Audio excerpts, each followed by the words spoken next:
네, 오늘은 한숨 안 쉬어주셔서 감사합니다. 네, 계속해서 본문이 좀 길죠. 네, 우리 오늘 처음 나오신 분들 환영하고 축복합니다. 어, 끝나고 저와 또 만남을 가져주시면 감사하겠습니다. 우리 새가족 교육도 오늘 2주차 잘 진행 부탁드리고요. 우리 마을 대회 어떻게 마을별로 잘 진행되고 계신가요? 예, 우리 진실한 마을만 목소리가 들렸습니다. 예, 진실하게. 예. 네.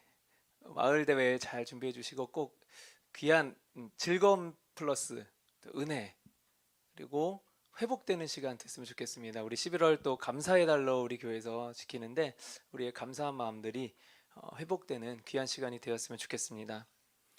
계속해서 우리 조이엘 찬양팀 2집 라이브 실황 예배 말씀드립니다. 11월 3일 6시 30분이고요. 오셔서 미리 곡들을 다 들어와 주시면 더 유익한 시간이 될 겁니다. 아주 기쁜 묵상과 또 여러 가지 참 뜻깊은 과정 가운데 잘 준비가 되고 있습니다. 하나님께서 되어지게 해주시는 역사들을 저희 단원들이 많이 봅니다. 여러분들 꼭 나와주셔서 같이 은혜 많이 나눠주시면 좋겠습니다. 주변에도 많이 좀 알려주시고 같이 와주시면 좋을 것 같습니다. 계속해서 이렇게 한 가지 광고를 길게 한 적이 없는 것 같아요. 우리 샤엘 단원 모집 여러분 내년이 되면 여기 보컬들이 없어질 수도 있습니다. 다 여러분들 노래 목소리 나오시는 분들이라면 뭐 복화술 쓰시는 분들도 괜찮아요. 예, 다 들어와 주시기 바랍니다. 건반 바이엘 전공 저기 했다 그러면 다 와도 됩니다. 네. 우리 샤엘을 굉장히 품이 넓습니다. 네. 그리고 우리 조이엘도 단원 모집 계속해서 하고 있습니다. 우리 그 실황 집회를 통해서 또 한번 대대적인 또 모집이 이루어질 예정이니까요. 기도하시고 정말 하나님께서 마음에 감동을 주시는 분들은 꼭 그 발걸음에 순종해 주시면 감사하겠습니다. 더불어서 우리 모집 광고를 하나 더 합니다. 우리 아까 말씀드렸듯이 영아부와 초등부에 이제 청년 교사가 좀 필요하다고 합니다. 내년 되면 이제 청년 교사들이 다 이제 졸업을 한다고 해요. 그래서 필요하고요. 아마 다른 부서들도 이제 교사 모집에 대한 대대적인 또 광고가 들어갈 겁니다. 여러분들 교사로 또 헌신 많이 해주셔서 귀한 헌신을 통해서 여러분들 받은 은혜가 증명될 수 있었으면 좋겠습니다. 오늘 같이 나눌 말씀은요. 제가 재작년 12월에 저희 교회에 부임하고 처음으로 우리 청년대학부 예배 때 나눴던 첫 번째 말씀 본문입니다. 그런데 이제 누가복음 이제 강의를 하면서 이 본문을 또 한번 다루게 되어서 강의의 흐름에 맞게 좀 보완을 해서 다시 한번 이 말씀 나누기를 원합니다. 우리 그리스도인의 삶은 예수님께서 구원을 이루시기 위해 이 땅에 오신 그 성육신에 초점을 맞추는 것, 이것이 당연하죠. 그래서 우리의 삶은 예수 그리스도의 구원으로 인한 삶이 되어야 하는 거예요. 삶의 모든 행동들이 구원의 은혜를 받았기 때문에 행해져야 하는 거죠. 앞서 말씀드렸던 헌신도 나의 재미나 어떤 관계 때문이 아니라 어떤 외압 때문이 아니라 받은 은혜 감사해서 하나님께 헌신하는 거죠. 겉으로 보기에는 조직과 사람에게 헌신하는 것 같지만 그 마음의 중심이 하나님 앞에 있다면 이것은 하나님에 대한 헌신입니다. 우리가 행하는 이 삶의 모든 행동들이 구원과 아무 상관이 없는 행동이라면 그 아무리 선한 일일지라도 그것은 구원과는 상관이 없게 되는 거예요. 행함이 구원을 얻는 길이라는 말씀을 드리는 게 아닙니다. 구원으로 인한 행위가 믿음의 증거라는 거죠. 행함 자체만으로는 구원을 얻을 수 없지만 구원으로 인한 행동이 믿음의 증거고 구원으로 인한 행동이 나오지 않는다면 그 구원이 의심될 수밖에 없는 거예요.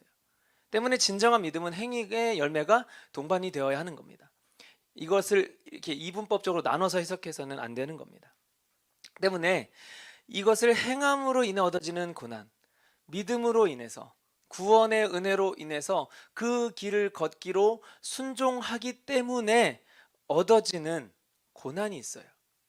왜요? 하나님을 반대하는 이 세상이니까. 그 고난이 구원을 받은 증거가 되는 거죠. 때문에 역설적으로 고난이 축복이다라고 제가 감히 말씀을 드릴 수 있겠습니다. 예수님이 성육신 하셔서 인간으로 오셔서 이 땅에 오신 목적이 이 땅에서 왕으로 편하게 살려고, 인간으로서 편하게 살려고 하는 그런 목적이 아니라 고난을 받기 위해서 이 땅에 오셨다라는 사실을 우리는 주목해야 할 필요가 있습니다. 여러분, 우리 이제 벌써 성탄절이 다가오죠. 네, 우리 작년 겨울은 참 암울했었던 것 같아요. 네, 이번 연말은 더 풍요로운 연말이 되었으면 좋겠습니다. 근데 그런 성탄절, 우리 지난 고난 주간 때도 한번 나눴던 것 같아요. 왜 이 성탄절 우리가 기뻐해야 하는가? 단지 연말의 어떤 축제 같은 분위기 때문일까? 예수님이 이 땅에 오신 목적이 고난 받기 위함인데 어째서 그 예수님을 믿는 우리에게는 그게 기쁨이 되어야 하는 걸까요?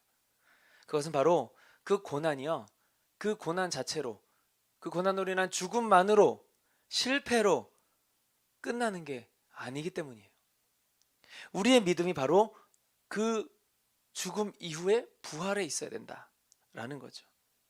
이 세상 모든 사람들이 예수님의 죽음은 역사적인 실제 사건으로는 인정을 합니다. 하지만 그 이후에 예수님이 부활하신 것은 믿지 않아요. 예수님의 죽음까지는 실제 사건이에요. 부활은 믿지 않는 거예요. 우리가 성탄을 진정으로 기뻐할 수 있는 사람은요, 오직 이 예수님의 부활을 믿는 사람들이어야 하는 거예요. 우리의 삶도 그러해야 합니다. 그 부활의 영광을 우리에게도 허락하셨다고 믿고 있다면 인생 가운데 그 믿음 때문에 주어지는 고난, 그것 때문에 좌절하지 않을 수 있다라는 거예요.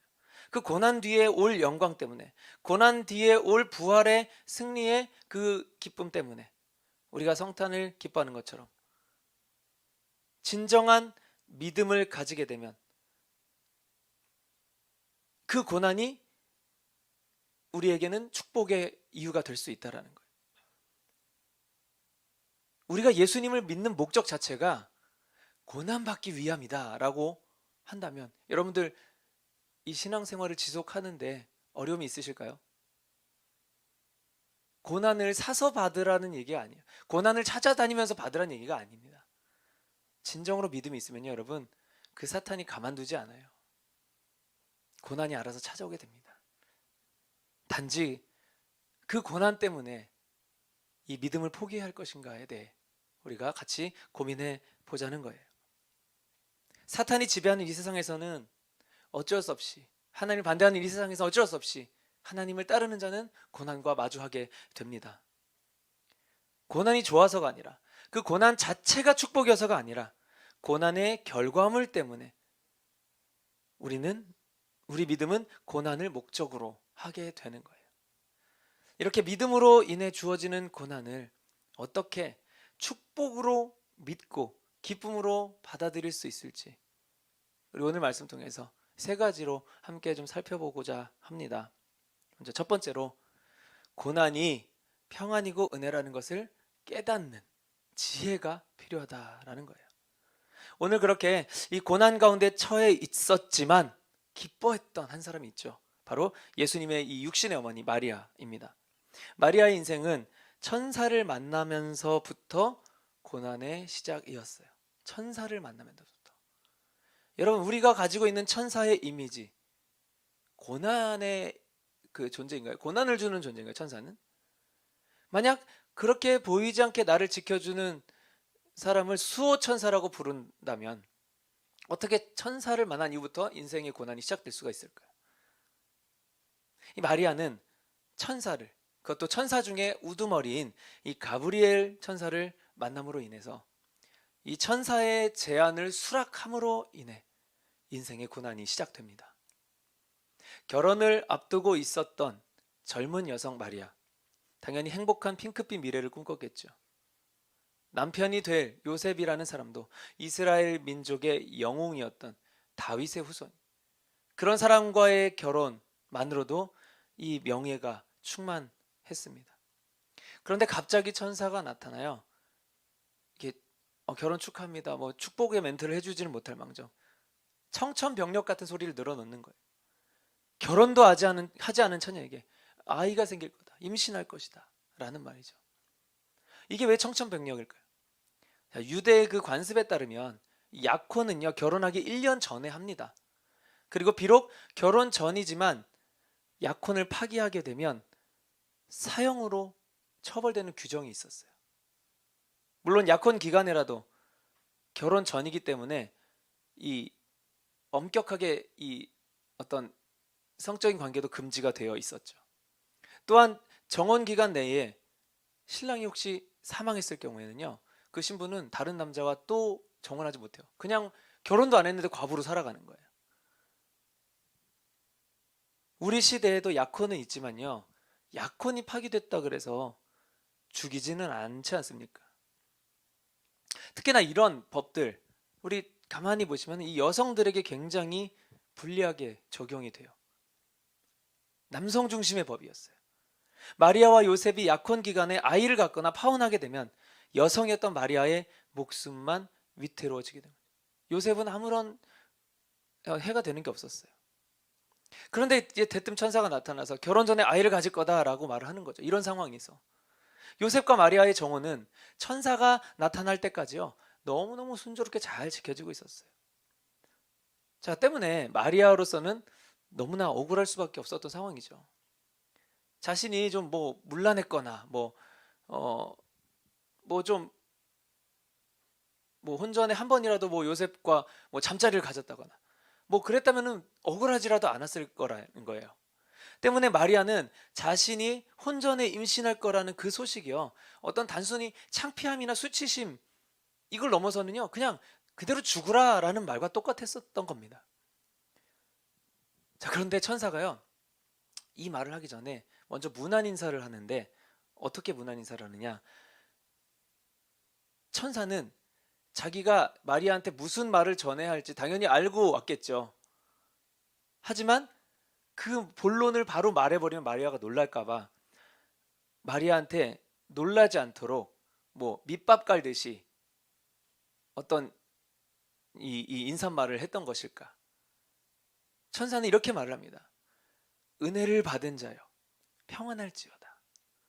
은혜를 받은 자여 평안할지어다. 천사는 마리아가 고난받을 걸 다 알고 있었는데 어떻게 이런 인사를 할 수 있었을까? 약을 올리는 것도 아닌데요. 이게 마치요 누군가한테 내가 어려운 부탁할 때요 상대방한테 칭찬을 하면서 혼을 뺀 후 이렇게 본론을 이야기하는 것과 같아요. 여러분 만약에 저한테 무슨 힘든 부탁 같은 거 하실 분들 계시잖아요. 그러면 저를 막 칭찬하는 거예요. 그럼 그래? 목사님 너무 짱이에요. 목사님 진짜 잘생겼어요. 목사님 개그 너무 웃겨요. 그래 하하하 이러다 목사님 근데 저 100만 원만 꺼주세요. 이렇게 되는 거예요. 먼저 칭찬으로 막 혼을 빼놓는 거예요. 근데 이 천사가요 약간 둔한 것 같아요. 마리아가 자기가 할 말에 놀랄 거는 생각하면서요 자기가 천사잖아요. 천사가 갑자기 인간 앞에 뚝 나타나면 그거 놀랄 거는 생각을 못한 거예요. 자신의 존재 자체가 인간한테 얼마나 놀라운 모습인지를 모르는 거예요. 그런데 이 마리아가 굉장히 센스가 있었던 사람 같습니다. 천사를 보고 놀랐지만요 오히려 천사가 짠 나타나가지고 은혜를 받은 자여 평안할지어다 라고 말했더니 마리아가 딱 반문합니다. 이런 인사가 어찌함인가. 불안했던 거예요. 일반적으로 천사가 사람 앞에 쉽게 그렇게 나타나지 않습니다. 자신한테 나타났다는 거는 뭔가 불길한 징조구나 라는 걸 눈치챘다는 거예요. 그래서 그 평안하라는 인사가 의아하게 여겨졌다라는 거죠.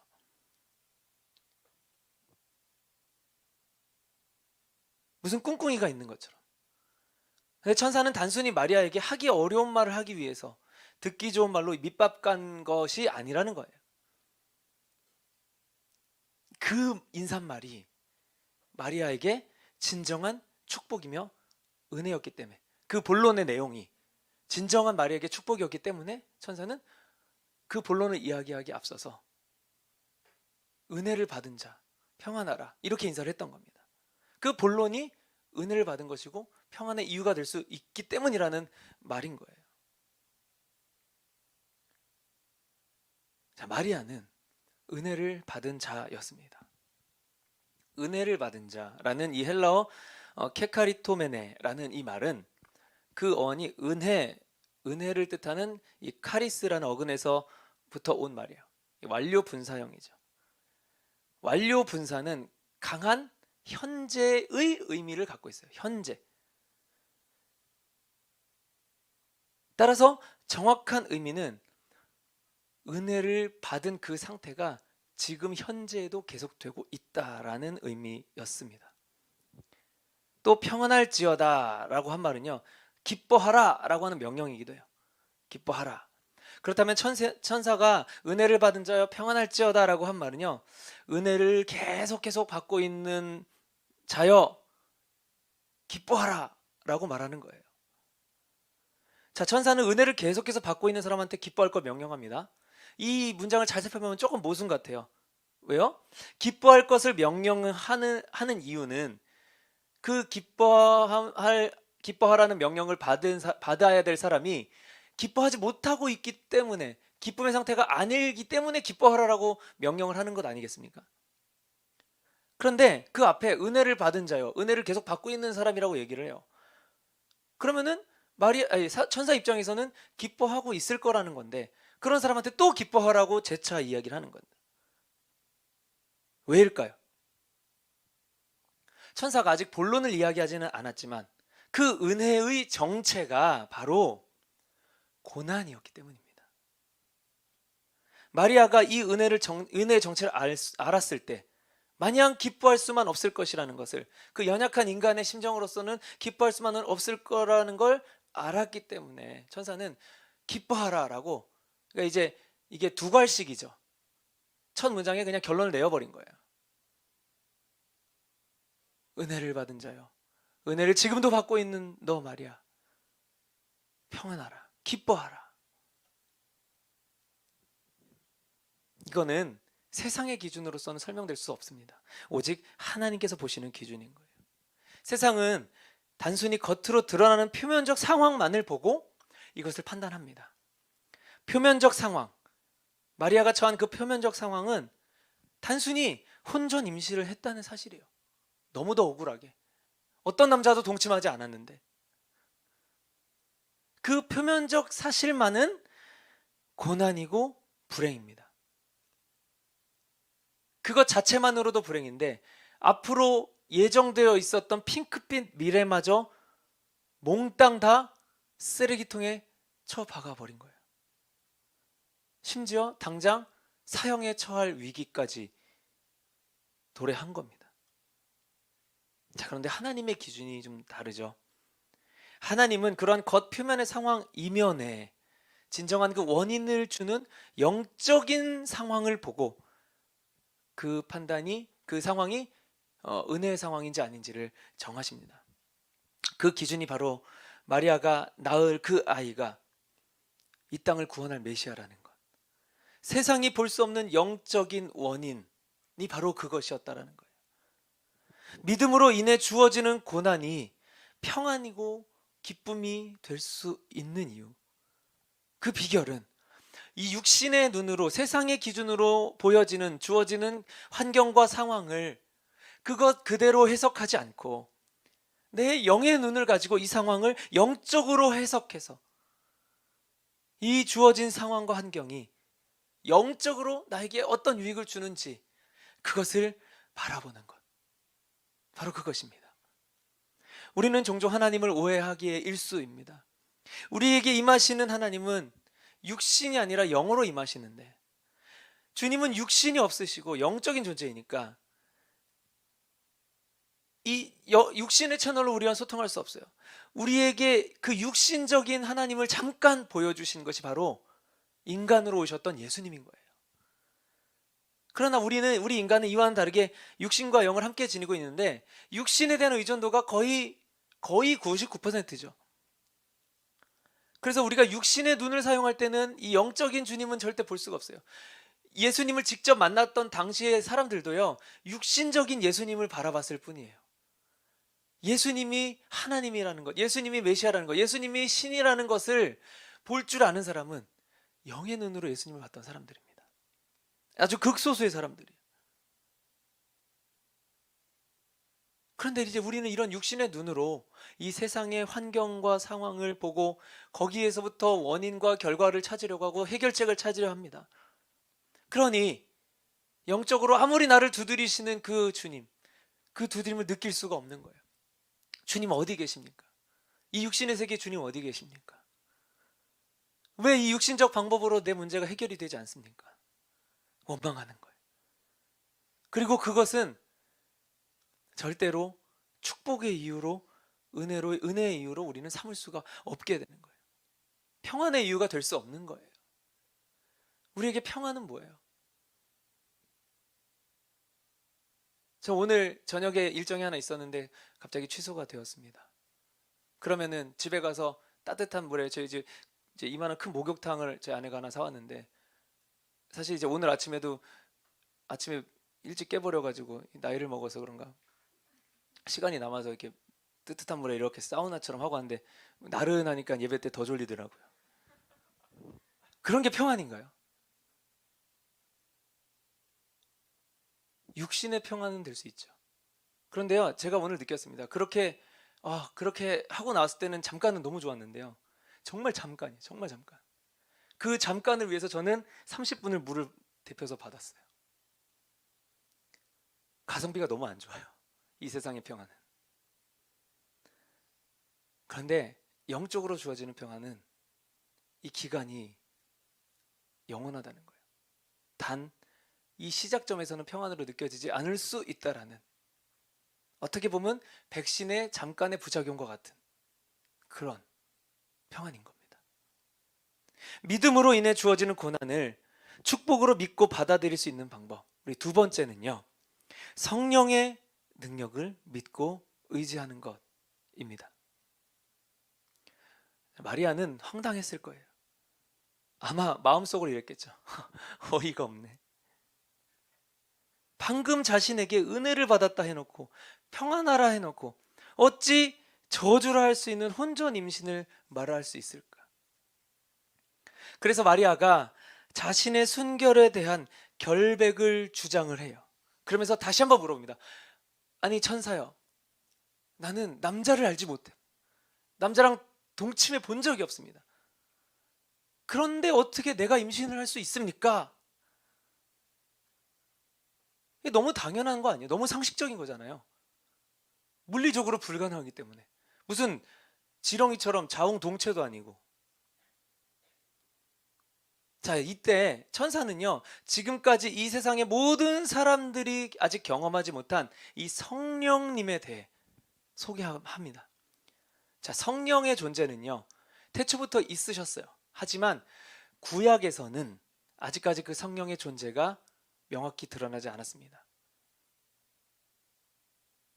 귀신의 존재도요, 원래부터 있었지만 예수님께서 이제 그 축사 사역을 시작하시면서 귀신들의 정체가 이 땅에 막 드러나기 시작했어요. 그 전에는 예를 들어서 구약에서 사울이 악신이 들었을 때도 그게 귀신이라는 걸 정체를 몰랐었어요. 정체가 밝히 드러나는 거예요. 영적인 정체들이 이제 신약에 와서 막 드러나는 거예요. 처음으로 성령이라는 명확한 언급을 천사가 합니다. 그 성령이 임하셔서 남자를 알지도 못하는 여성에게 잉태가 되는 이 말도 안 되는 일이, 인간의 물리적으로는 말도 안 되는 그 일이, 하나님께서는 불가능함이 없으시기 때문에 너무너무도 간단하고 쉬운 그 일이, 인간에게만 말도 안 되는 그 일이 너에게 일어날 것이고, 자, 이미 앞서서 6개월 전에 너의 친척인 엘리사벳에게도 그런 일이 일어났다라고 천사가 말을 합니다. 천사는 이것을 능력이라고 말해요. 여기서 말하는 능력은 이 디나미스라는 헬라어 전지전능한 능력을 말합니다.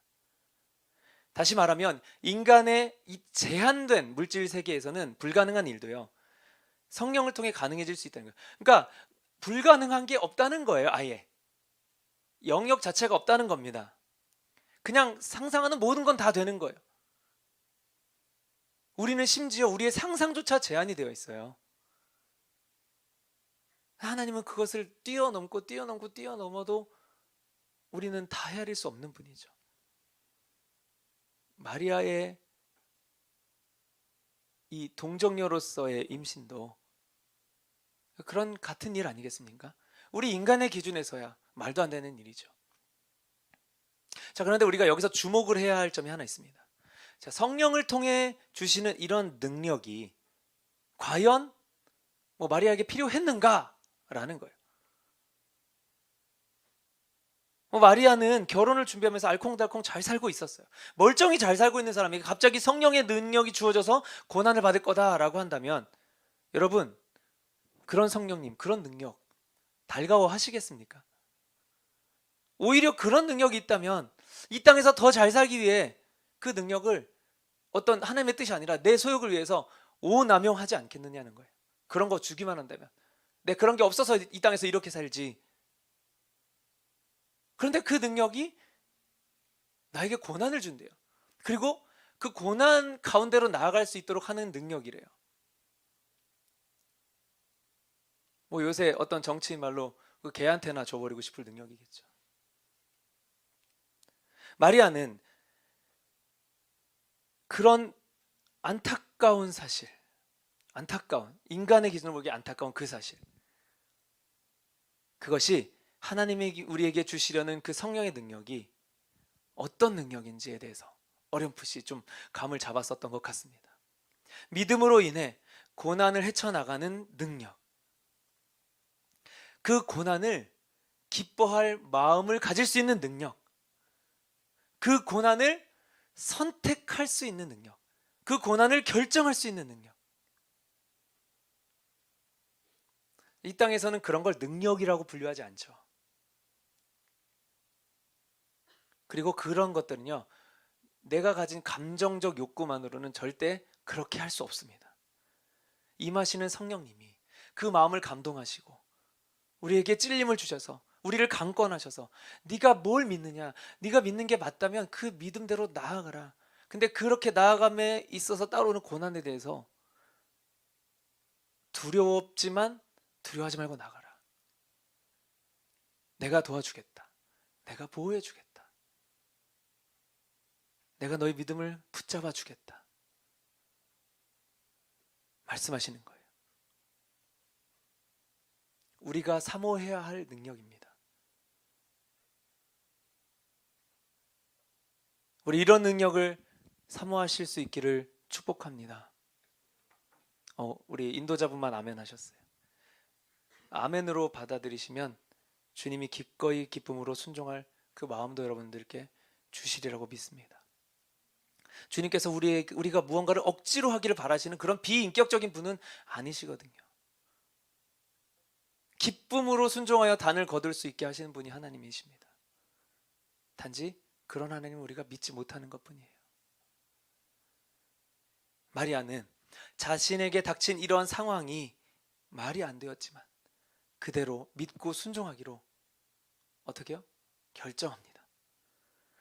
믿음으로 인해서 주어지는 그 고난을 축복으로 믿고 받아들일 수 있는 마지막 세 번째 방법이죠. 바로 믿음으로 결단한 것입니다. 마리아는 아마 이 성령이라는 분의 개념조차 몰랐을 겁니다. 우리가 지금 이렇게 성경 공부도 하고 배우고 하니까 성령의 존재를 알지만 처음 듣는 단어였을 거예요. 처음 듣는 이름이었을 겁니다. 천사의 말을 아마 반도 이해하지 못했을 거예요. 이거 무슨 말이냐. 그런데 그 이해가 다 되지 않았던 그 말에요, 마리아는 어떻게 반응하냐면 말씀대로 내게 이루어질 것이다 라고 말을 합니다. 마리아의 그 고백은요, 결코 그냥 가볍게 여길 거예요 아니에요. 그냥 어떤 자리에 내가 헌신을 해. 근데 그 헌신을 부탁한 사람에게 그래 할 수 있어요. 한번 해볼게요. 하면 되겠죠. 마리아가 그 정도로 이야기한 게 아니라는 거예요. 그렇게 가볍게 여겨질 것이 아니었습니다. 처녀의 임신으로 인해서 파급될 그 문제는 정말 어마어마한 거였어요. 요셉과의 파혼, 그것과 함께 부정한 여인으로 몰려서 멸시와 지탄을 받고 돌에 맞아서 죽어요. 그냥 편하게 뭐 총사령, 뭐 감전 해가지고 뭐 전기 의자에서 사형당하고 그렇게 편하게 죽지 않습니다. 돌에 맞아서요, 죽을 때까지 맞습니다. 돌을. 여러분, 돌에 맞아 죽으려면요, 돌을 얼만큼 많이 맞아야 될까요?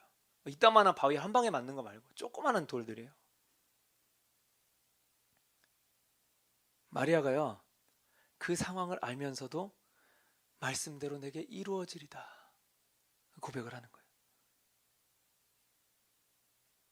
그런데 하나님은 하나님의 말씀이 능치 못함이 없다라고 말하는 이 천사의 마지막 말이요, 이 마리아의 가슴을 후려칩니다. 이 일을 시작하신 분이요, 내가 믿고 있는 이 세상 만물의 주관자이신 가장 선하고 좋으신 나의 하나님이시라는 거예요. 내가 믿고 있었던 하나님이 나한테 그런 일을 하신대요. 그걸 시작하신 분이 하나님이시고 일을 벌리신 분이 하나님이시기 때문에 모든 일을 다 처리하고 책임지시는 것도 하나님이실 것이다 라는 이 굳센 믿음이 성령이란 존재도 몰랐던 마리아에게, 그 성령께서 그 마음을 붙잡으셔서 그 심령을 사로잡아서 이 결단의 고백을 하게 하신 겁니다. 얼마나 감동적인 고백이에요. 얼마나 위대한 고백입니까? 나에게 무엇을 해주신 하나님을 찬양하는 것도 좋은 고백이지만요, 그 이상 하나님이 하나님 되시기에, 그 하나님이 나를 통해서 일을 한다고 하시기에 찬양하는 이유가 되는 거예요.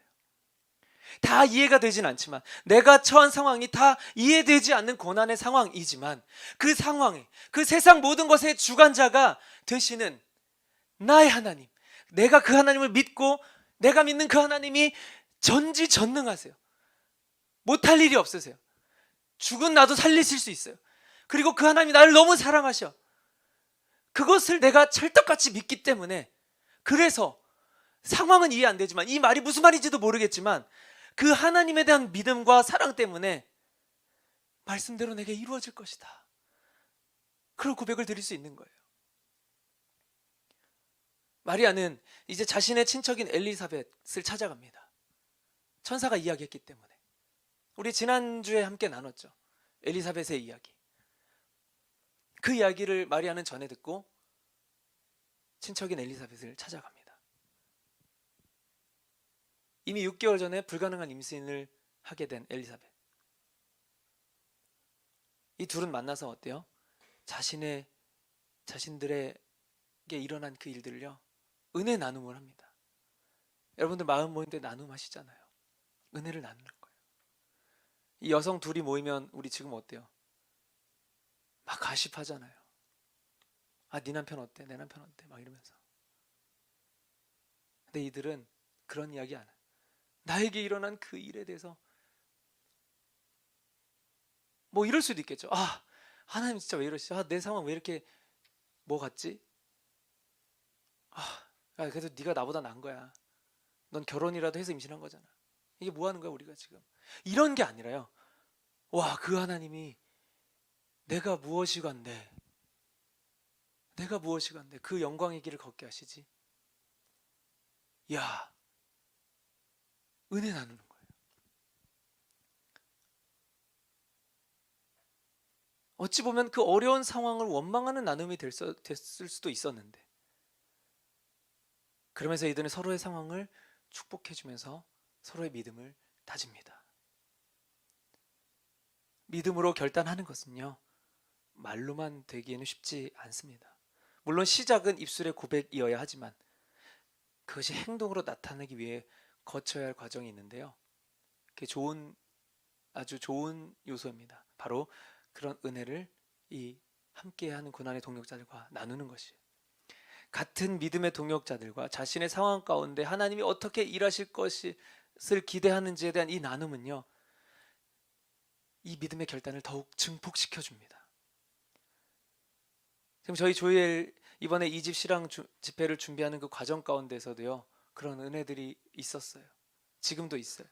이 기능적인 연습이나 기도 외에도요, 공동체가 계속 나눕니다. 저희 이 코로나 상황에서 이 사역, 현장 집회로서 이 라이브 실황을 준비하는 거 제가 작년 말부터 계획을 세웠어요. 11월 말에 한다. 캠비 때 한다. 근데 캠비가 아예 시작도 못해요. 그런 상황에서 원래는 스튜디오 녹음으로 전환해서 계획을 하고 있었습니다. 근데 갑자기 이런 상황이 갑자기 막 펼쳐지는 거예요. 저는 이해할 수가 없었습니다. 그때 계획됐던 그 달에 3주나 먼저, 그리고 그것을 하기 위해 필요한 여러 가지 제반 사항들이요, 다 뚫고 넘어가기 힘든 상황들이에요. 그런데 말도 안 되게 다 되어지는 거예요. 이게 하나님의 뜻하신 것이고, 그래서 하나님이 강권하셔서 시작을 하나님이 하셨고 하나님이 다 처리하시는 거라면, 그 어려운 상황에 처해 있을 때 저와 조엘 단원들이 무엇을 나눠야 할까요? 아, 이 상황 정말 어렵네, 이거 못 해먹겠네, 이런 나눔이 아니라 어떻게 하나님 이렇게 일하실 수 있지? 비록 과정은 고난이었지만, 와, 하나님 정말 위대하십니다. 나의 하나님이십니다. 나눔은 공동체가 계속해서 나누고 그 가운데 하나님의 섭리를 발견하는 거예요. 이 사역이 하나님의 뜻이다라는 믿음을 그래서 온전케 굳건케 해 나아가는 것입니다.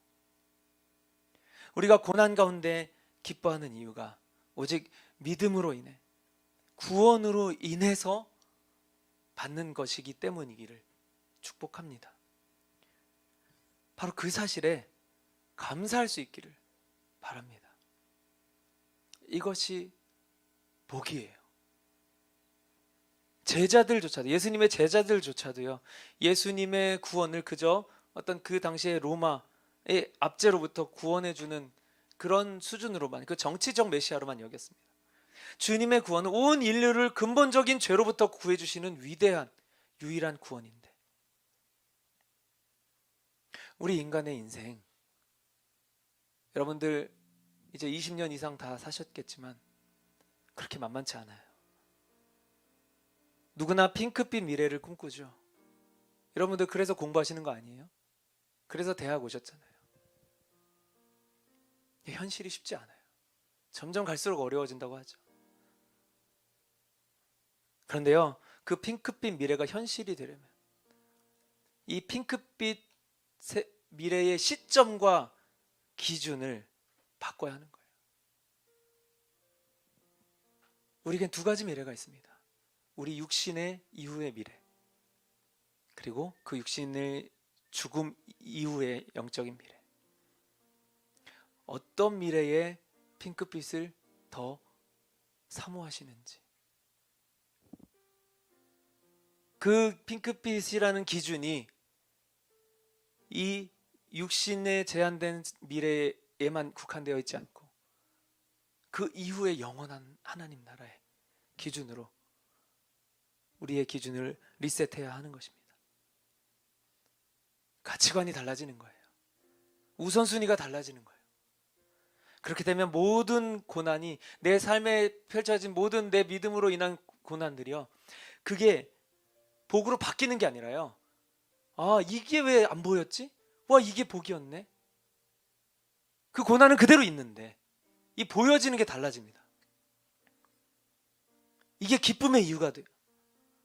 그래서 그 고난을 피하지도 않고 뚫고 헤쳐나갈 힘을 주님께 기도하게 되는 거예요. 그러면 우리에게 함께 하시는 그 성령님이, 내가 그 기도를 기다렸어, 다른 거 말고 그 기도 내가 응답해 주고 싶었어, 응답이 되어지는 거예요. 우리가 사모하는 구원, 바로 이런 구원일 수 있기를 소망합니다. 그렇기 때문에 우리의 잃었던 믿음이 회복되고 고난 가운데 있을지라도 이 믿음이 흔들리지 않아서 더욱 큰 은혜를 경험하는 우리 모두가 될 수 있기를 예수님의 이름으로 축복합니다. 함께 찬양하고 기도하기를 원합니다. 우리 주님은 우리가 얼마나 연약한 육신을 갖고 있는지 너무도 잘 아십니다. 주님은 우리를 다 아세요. 내가 나를 아는 것보다도 더 많이 아십니다. 우리가 이 땅 가운데 믿음을 지키면서 그것을 고난이고 저주로까지도 느낄 수 있다는 거 주님이 다 아십니다. 그런데도 거기에 기뻐하라고 말씀하시는 거예요. 주님이 새롭게 하실 거니까. 주님은 지금 그것 때문에 이걸 허락하신 게 아니에요. 잠시 뒤에 나중에 영광을 우리한테 주시고 싶으신데 이 길을 통과해야 하는 거예요. 우리가